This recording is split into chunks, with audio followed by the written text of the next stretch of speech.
సమస్త జగములు రక్షించే సకల జ్ఞానమూర్తి, ఎవరింట తాను కొలువుండునో కలుగును వారికి కీర్తి. సకల సంపదల మూలము సుమనోహరి లక్ష్మి, శ్రీ చక్రవాసిని మాత శ్రీ విష్ణు ధర్మ పత్ని. తనని నమ్మిన భక్తులకు దరిద్రమును బాపు, కొలిచెడి వనితల కొంగులలో బంగారము నింపు.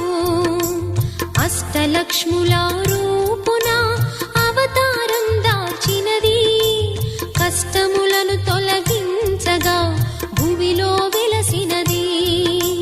లక్ష్మీదేవి కథా, శ్రీ లక్ష్మీదేవి కథా, లక్ష్మీదేవి కథా, శ్రీ లక్ష్మీదేవి కథా.